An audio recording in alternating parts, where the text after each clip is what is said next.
एक राजा था जिसका नाम रामधन था। उनके जीवन में सभी सुख थे। राज्य का काम काज भी ऐशो आराम से चल रहे था।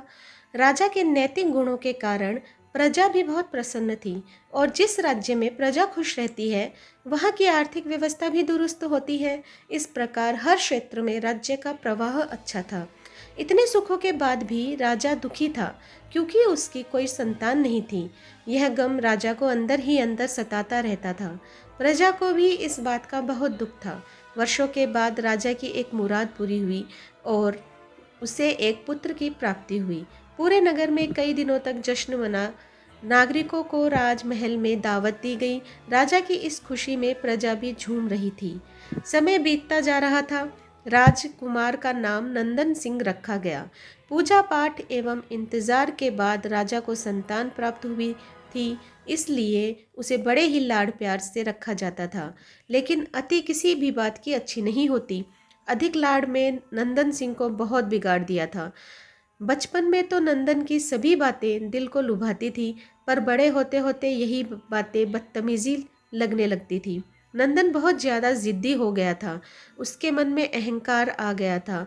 वो चाहता था कि प्रजा सदैव उसकी जय जयकार करे और उसकी प्रशंसा करती रहे। उसकी बात ना सुनने पर वो कोलाहल मचा देता था। बेचारे सैनिकों को तो वो पैर की जूती ही समझता था। आए दिन उसका प्रकोप प्रजा पर उतरने लगा था। वो खुद को भगवान के समान पूजता देखना चाहता था। आयु तो बहुत कम थी, लेकिन अहम कई गुना बढ़ चुका था। नंदन के इस व्यवहार से सभी बहुत दुखी थे। प्रजा आए दिन दरबार में नंदन की शिकायत लेकर आती थी, जिसके कारण राजा का सिर लज्जा से झुक जाता था। यह एक गंभीर विषय बन चुका था। एक दिन राजा ने सभी खास दरबारियों एवं मंत्रियों की सभा बुलवाई और उनसे अपने दिल की बात कही कि वे राजकुमार के इस व्यवहार से अत्यंत दुखी हैं। राजकुमार इस राज्य का भविष्य है। अगर उनका व्यवहार यही रहा तो राज्य की खुशहाली चंद दिनों में ही जाती रहेगी। दरबारी राजा को सांत्वना देते हैं और कहते हैं कि आप हिम्मत रखें, वरना प्रजा निसहाय हो जाएगी। मंत्री ने सुझाव दिया कि राजकुमार को एक उचित मार्गदर्शन एवं सामान्य जीवन के अनुभव की जरूरत है। आप उन्हें गुरु राधा गुप्त के आश्रम में भेज दीजिए। सुना है वहां से जानवर भी इंसान बनकर निकलता है। यह बात राजा को पसंद आई और उसने नंदन को गुरु जी के आश्रम भेज दिया। आप उन्हें गुरु राधा गुप्त के आश्रम भेज दीजिए। सुना है वहां से जानवर भी इंसान बनकर निकलता है। यह बात राजा को पसंद आई और उसने नंदन को गुरुजी के आश्रम भेज दिया। अगले दिन राजा अपने पुत्र के साथ गुरुजी के आश्रम पहुँचे। राजा ने गुरु राधा गुप्त के साथ अकेले में बात की और नंदन के विषय में सारी बातें कही। गुरुजी ने राजा को आश्वस्त किया कि वे जब अपने पुत्र से मिलेंगे तब उन्हें गर्व महसूस होगा। गुरुजी के ऐसे शब्द सुनकर राजा को शांति महसूस हुई और वे शहर से अपने पुत्र को आश्रम में छोड़कर राजमहल लौट गए। अगले दिन सुबह गुरु के खास चेले द्वारा नंदन को भिक्षा मांगकर खाने को कहा गया, जिसे सुनकर नंदन ने साफ इनकार कर दिया। चेले ने उसे कहा कि अगर पेट भरना है तो भिक्षा मांगनी होगी और भिक्षा का समय शाम तक ही है, अन्यथा भूखा रहना पड़ेगा। नंदन ने अपनी अकड़ में चेले की बात नहीं मानी और शाम होते होते उसे भूख लगने लगी, लेकिन उसे खाने को नहीं मिला। दूसरे दिन उसने भिक्षा मांगना शुरू कर दिया।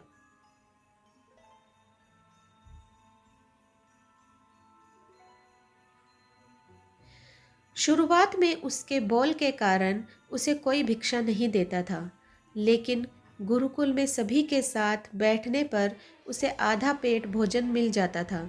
धीरे धीरे उसे मीठे बोल का महत्व समझ आने लगा और करीब 1 महीने बाद नंदन को भर पेट भोजन मिला, जिसके बाद उसके व्यवहार में बहुत से परिवर्तन आए। इसी तरह गुरुकुल के सभी नियमों ने राजकुमार में बहुत से परिवर्तन किए, जिसे राधा गुप्त जी ने समझ रहे थे। एक दिन राधा गुप्त जी ने नंदन को अपने साथ सुबह सवेरे सैर पर चलने कहा। दोनों सैर पर निकल गए। रास्ते भर बहुत बातें की। गुरुजी ने नंदन से कहा कि तुम बहुत बुद्धिमान हो और तुम में बहुत अधिक ऊर्जा है, जिसका तुम्हें सही दिशा में उपयोग करना चाहिए। दोनों चलते चलते एक सुंदर बाग में पहुँचे, जहाँ बहुत सुंदर सुंदर फूल थे, जिनसे बाग महक रहा था। गुरुजी ने नंदन को बाग से पूजा के लिए गुलाब के फूल तोड़ने को कहा। नंदन झट से सुंदर सुंदर गुलाब तोड़ लाया और अपने गुरु के सामने रख दिए। अब गुरुजी ने उसे नीम के पत्ते तोड़कर लाने को कहा। नंदन वो भी ले आया।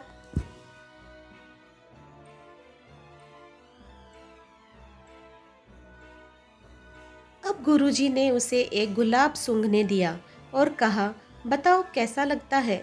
नंदन ने गुलाब सूंघा और गुलाब की बहुत तारीफ की। फिर गुरुजी ने उसे नीम के पत्ते चखकर उसके बारे में कहने को कहा। जैसे ही नंदन ने नीम के पत्ते खाए, उसका मुंह कड़वा हो गया और उसने उसकी बहुत निंदा की और जतर कतर पीने का पानी ढूंढने लगा।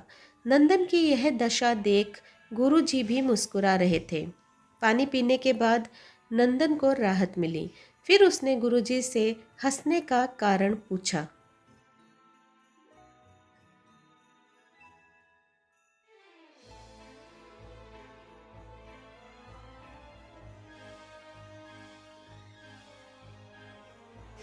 तब गुरुजी ने उससे कहा कि जब तुमने गुलाब का फूल सूंघा तो तुम्हें उसकी खुशबू बहुत अच्छी लगी और तुमने उसकी तारीफ़ की, लेकिन जब तुमने नीम की पत्तियां खाई तो वो तुम्हें कड़वी लगी और तुमने उसे थूक दिया और उसकी निंदा भी की।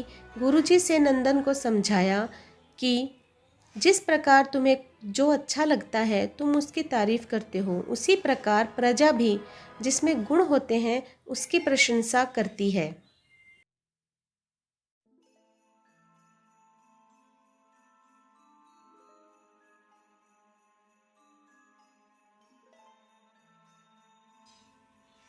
अगर तुम उसके साथ दुर्व्यवहार करोगे और उनसे प्रशंसा की उम्मीद करोगे तो वे यह कभी दिल से नहीं कर पाएंगे। इस प्रकार जहाँ गुण होते हैं वहाँ प्रशंसा होती है।